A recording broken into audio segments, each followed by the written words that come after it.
ലാൽ സലാം ഖലീഫയുടെ രണ്ടാം ദിന കളക്ഷനിലേക്ക് കടന്നു വരാം. അതിനു മുന്നോടിയായി ചാനൽ സബ്സ്ക്രൈബ് ചെയ്യുന്ന കാര്യം പരിഗണിക്കണമെന്ന് അഭ്യർത്ഥിക്കുകയാണ്. ഇതിനോടകം തന്നെ ആദ്യ ദിനത്തെ സിനിമയുടെ കളക്ഷൻ പുറത്തു വന്നിരിക്കുന്നു. ആദ്യ ദിനത്തെ കളക്ഷൻ 13,17,00,000 രൂപയോളമാണ് ഖലീഫ വേൾഡ് വൈഡ് ബോക്സ് ഓഫീസിൽ നിന്ന് നേടിയിരിക്കുന്നത്.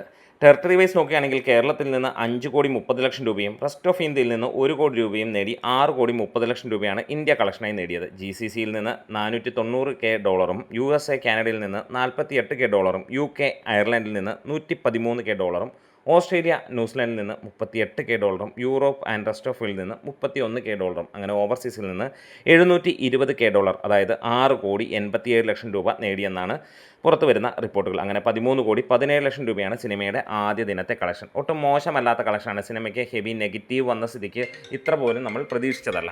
നമുക്കിനിയും ഇന്നത്തെ കളക്ഷൻ റിപ്പോർട്ടുകളിലേക്ക് കടന്നു വരാം. ഇന്നത്തേക്ക് വരികയാണെങ്കിൽ സിനിമയ്ക്ക് ഇന്നും മികച്ച രീതിയിലുള്ള കളക്ഷനാണ്. പ്രതീക്ഷയ്ക്ക് മുകളിലാണ് ഇന്നത്തെ കളക്ഷൻ നിൽക്കുന്നത്. ഇതുവരെ ട്രാക്കിങ്ങിലൂടെ സിനിമയ്ക്ക് ലഭിച്ചിരിക്കുന്നത് 1,66,00,000 രൂപയോളമാണ്. 1,00,000-ഓളം ടിക്കറ്റുകളാണ് സിനിമയുടേത് ഇന്നും വിറ്റുപോയിരിക്കുന്നത്. ആ നെഗറ്റീവ് പബ്ലിസിറ്റി അല്ലെങ്കിൽ നെഗറ്റീവാണ് സിനിമയ്ക്ക് വന്ന റിവ്യൂ എങ്കിൽ പോലും കളക്ഷൻ്റെ കാര്യത്തിൽ അത്ര താഴേക്ക് പോകുന്നില്ല എന്നുള്ളതാണ്.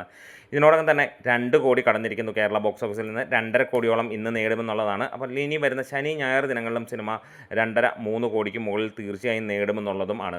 എന്തായാലും വലിയ ബഡ്ജറ്റാണ് ഇപ്പോൾ പുതിയ വില്ലനായി നിൽക്കുന്നതെങ്കിലും സിനിമയ്ക്ക് നെഗറ്റീവ് റിവ്യൂസ് ആണെങ്കിൽ പോലും സിനിമ സ്റ്റഡി കളക്ഷനായി മുന്നോട്ട് പോകുന്ന കാഴ്ചയാണ്. ഒരുപക്ഷെ വലിയ ഒരു ഇടിവ് പ്രതീക്ഷിച്ച